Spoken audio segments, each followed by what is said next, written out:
और यही वो सारे जो है देख पा रहे हैं निर्माण कार्य है, जिसको कंक्रीट से इसे जाम भी कर दिया गया है बाकायदा, आप देख पा रहे हैं। और इधर देखिए मशीन भी लगा दी गई है, जिसको लोग जो है धरना प्रदर्शन दे रहे हैं। और इधर वीरों और शहीदों की धरती कहे जाने वाली देवरिया, अभी हमारी उपस्थिति देवरिया में है। खबर है पक्की के साथ। और आज जो है हमारे पीछे देख पा रहे हैं तमाम लोग यहाँ पर आए हुए हैं। थोड़ा इससे यहाँ पर उपस्थिति के पहले हम यहाँ की जो चीज़ें हैं उसके बारे में थोड़ा हम बता देते हैं आपको। इधर आप देख पा रहे हैं एक नन्हे मुन्ने जो इस देश की आज़ादी में अपने आप को, अपने प्राणों की आहुति झोंक दी थी 14 अगस्त 1942 में, जब इस देश में महात्मा गांधी ने भारत छोड़ो आंदोलन का नारा दिया था। तो उस समय जो यह इस स्वतंत्रता की जो लड़ाई थी, उस लड़ाई में जो है कूद करके इस देश को आज़ादी दिलाने के लिए तमाम जो है अपने कदम उठाए थे। लेकिन इन्हीं के बगल में देख पा रहे हैं एक जो है निर्माण कार्य किया जा रहा है, ऐसा बताया जा रहा है। और यहाँ पर जो शिलापट लगा है उसके माध्यम से ऐसा मतलब बताया जा रहा है कि यहाँ पर जो निर्माण कार्य किया जा रहा है वह पर्यटक विभाग का ऑफिस बनाया जा रहा है। जिसको देखा जाए यहाँ पर जो समाज हैं, जो इस स्वतंत्रता सेनानी हैं, इनके कहीं न कहीं सम्मान में ठेस पहुंच रहा था उस अवैध कार्य के निर्माण को लेकर के, जिसके बाद से यहाँ तमाम लोग जो है काफ़ी दूर दराज से आए हुए हैं। आइए ये तमाम कर्मियों के बारे में हम जानते हैं क्या लोगों का विचार है। तो क्या जो है मकसद है, क्यों यहाँ आप लोग उपस्थित हुए हैं देवरिया की पावन धरा पर? सबसे पहले मैं आपके चैनल के माध्यम से सबको धन्यवाद एवं प्रणाम करना चाह रहा हूँ। यहाँ आज जो है देवरिया की धरती पे हम लोग नन्हे से रामचंद्र विद्यार्थी जो शहीद हुए थे उनका यहाँ संग्रहालय बना हुआ है।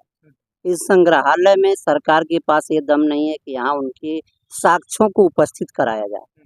इनकी अभी साक्ष्यों को तो यहाँ नहीं दे पाए कि उनके रामचंद्र विद्यार्थी के बारे में, रामचंद्र जी की जो है उनके बारे में हम प्रजापति समाज को, और या तो प्रजापति समाज ये रामचंद्र विद्यार्थी देश के लिए शहीद हुए थे, वो देश के लिए झंडे फहराए, देश के लिए उन्होंने शहीद, देश का नाम रोशन किया।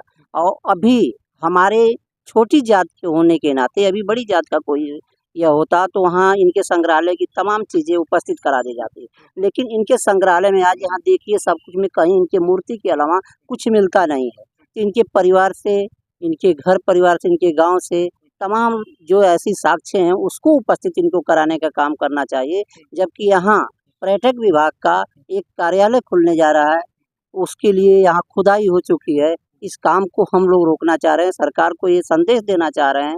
सरकार से मैं गुजारिश करना चाहता हूँ, ये जो बीजेपी सरकार है, बाबा जी की सरकार है, और ये यहाँ के डीएम से मैं अनुरोध करना चाहूँगा कि इस काम को रोककर इनके नाम से, उनको बनाना है तो बहुत सी ज़मीनें इनके पास हैं, ऐसी एक नहीं ज़मीनें हैं, कहीं और बनाएं और जगह करें। यहाँ रामचंद्र विद्यार्थी जी के नाम से यदि ये संग्रहालय बना है तो यहाँ उनके पक्ष में, उनकी जानकारी के माध्यम से, उनके लोगों के लिए, उनको संदेश देने के, उनके इतिहास को जागृत करने के लिए यहाँ किया जाए कि उनके साक्ष्यों को यहाँ रखा जाए। हालांकि ना कि इसके बगल में उनके द्वारा जो उनके लिए ज़मीन इन्होंने अधिकृत किया था, उसके लिए आवंटित किया था, उसमें अलग कार्य न करें, दूसरा काम न करें। जो कार्य हो इस संग्रहालय के पक्ष में कार्य होना चाहिए। लगातार देखा जाए यहाँ पर जो राजनीतिक दल हैं, प्रधानमंत्री जी आए तो भी जो है इनका कहीं न कहीं सबसे पहले नाम लेते हैं, मुख्यमंत्री जी आते हैं वो भी जो सबसे पहले नाम लेते हैं। लेकिन आज इस तरह से जो है कार्य निर्माण किए जा रहे हैं, तो इस पर क्या जो है आप कहना चाहेंगे? क्या यह सिर्फ वोट बैंक के लिए जो है इस तरह से जो है इनको आगे लेकर आते हैं? देखिए, एक तरफ तो दिखाते हैं कि हमको दिखाना है, हमारे रामचंद्र विद्यार्थी हैं, हमको ये करना है, वोट बैंक के लिए करते हैं, लेकिन हमको मिटाना भी चाहते हैं। इनकी पक्ष है कि बैकवर्डों के, एससी के लोगों को ये नहीं देखना चाहते हैं कि ये आगे आए, इनके नामों को रखा जाए। अभी महाराणा प्रताप की यहाँ मूर्ति होती, इसको कोई क्षति नहीं इसकी पहुँचती, यहाँ होता, सब कुछ काम होता है। इसलिए इनको मोस्ट बैकवर्ड और एससी के लोगों को ये मिटाना चाहते हैं।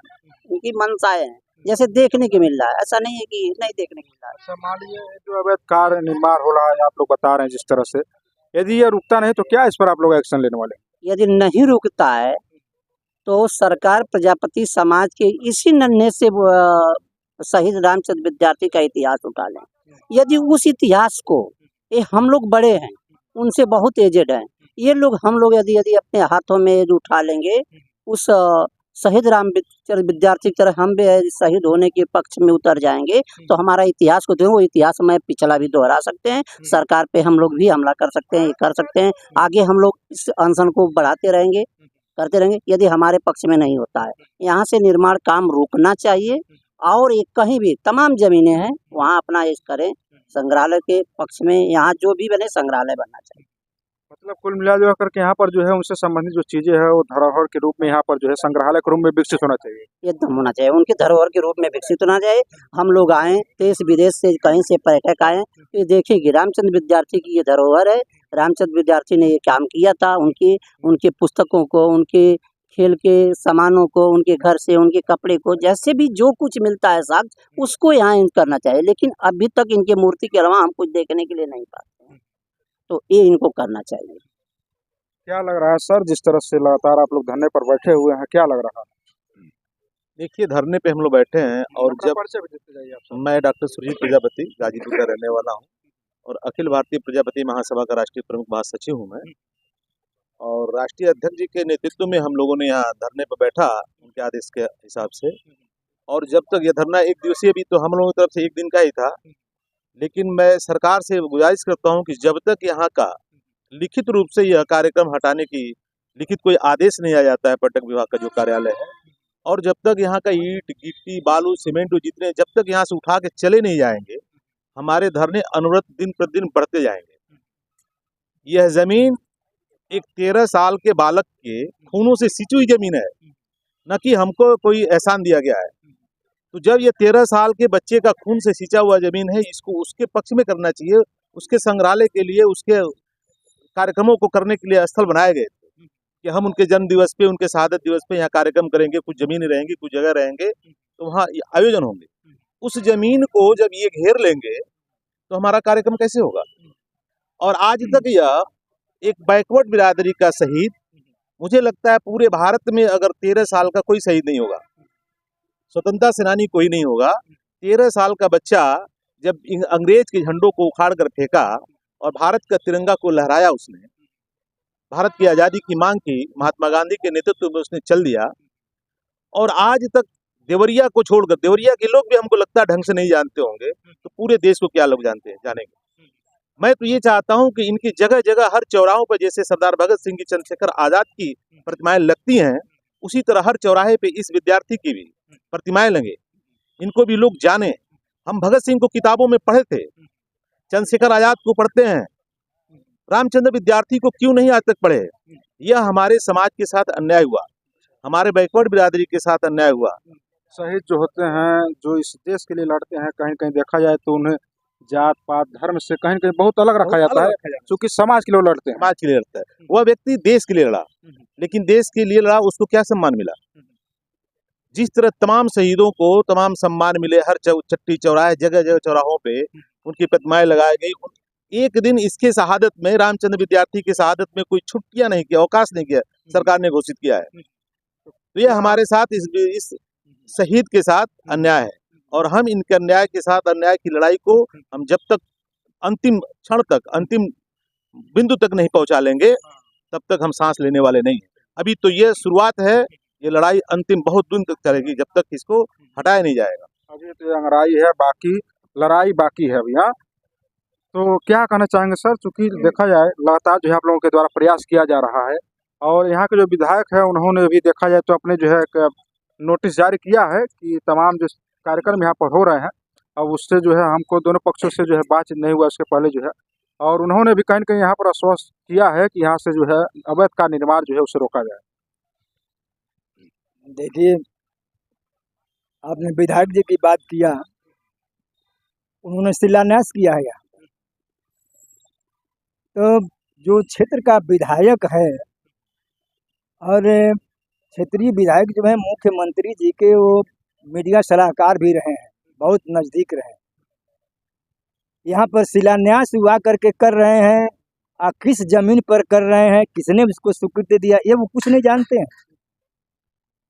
यह तो बहुत ही ये बहुत मैंने ये चिंतनीय बात है कि इतनी छोटी सी बात वो जानते नहीं है कि हम कहाँ जा रहे हैं, किसका शिलान्यास कर रहे हैं।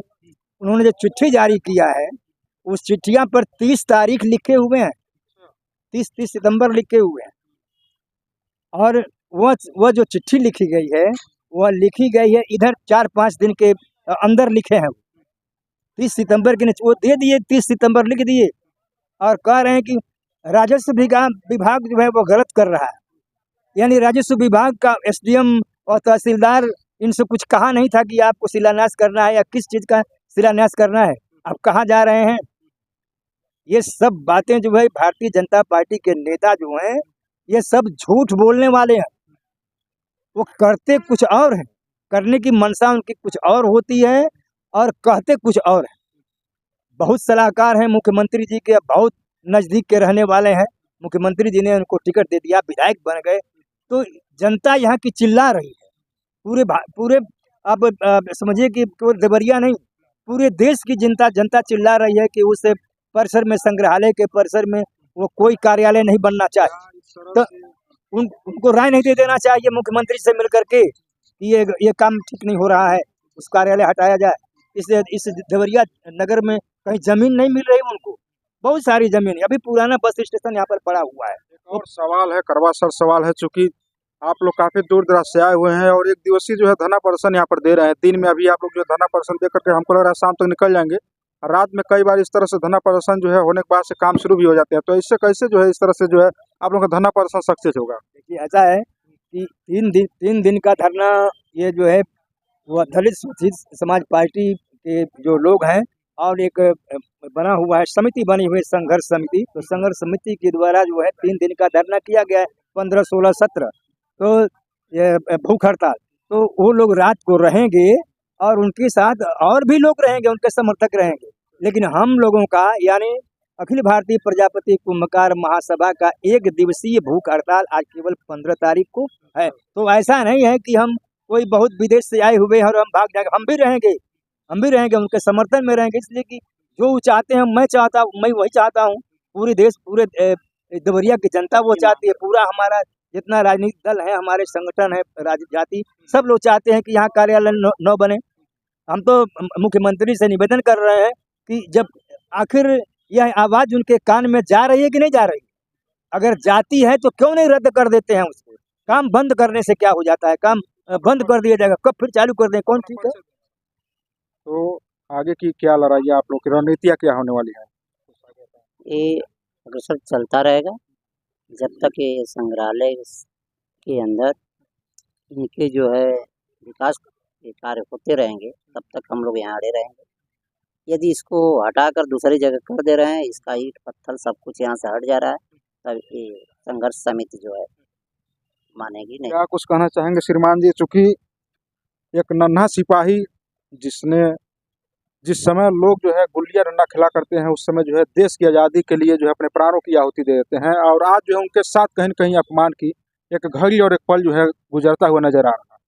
मैं एक इनका अंतिम वाक्य मैं कहना चाहूँगा।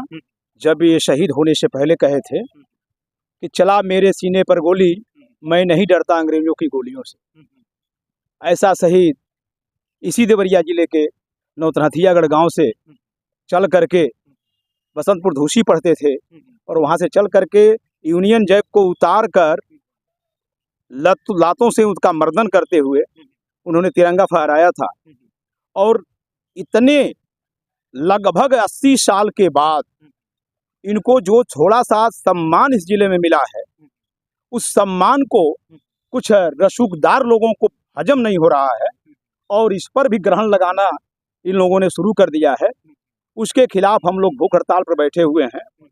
मैं जयनाथ प्रजापति, जो अखिल भारतीय प्रजापति कुंभकार महासभा का मैं शिक्षक प्रकोष्ठ का प्रदेश अध्यक्ष हूँ, और मैं भी जो है कि इस लड़ाई में बराबर का भागीदार हूँ। और जब तक यह निर्माण कार्य जो संग्रहालय का चल रहा है, जो दोबारा शिलान्यास किया गया है, मैं आपको बताना चाहूँगा कि दोबारा शिलान्यास इसलिए मैं कह रहा हूँ कि एक बार इस संग्रहालय का शिलान्यास इस जमीन पर हो चुका है। तत्कालीन जो हमारे सांसद देवरिया थे, ये हमारे रमापत राम त्रिपाठी जी, उन्होंने शिलान्यास संग्रहालय का किया था, और उसके बाद उसी जमीन पर एक दूसरे कार्यालय का शिलान्यास, ये तो न्याय संगत नहीं है, ये जो है कि न्यायोचित नहीं है।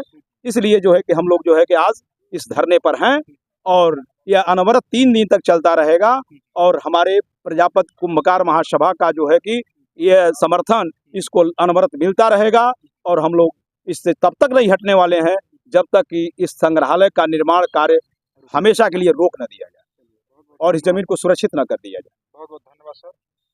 और आप देख पा रहे हैं पीछे जो है एक बैनर लगा हुआ है, अमर शहीद रामचंद्र विद्यार्थी संग्रहालय को संरक्षित करने हेतु अखिल भारतीय प्रजापति कुंभकार महासभा के तत्वाधान में 1 दिवसीय भूख हड़ताल जो है यहाँ पर जो किया जा रहा है, और तमाम जो है ये लोग यहाँ पर उपस्थित हुए हैं, और जब तक यह जो है निर्माण कार्य रुक नहीं जाता, इन लोगों का कहना है, तब तक जो है यहाँ पर लगातार जो है धरना प्रदर्शन चलते रहेंगे।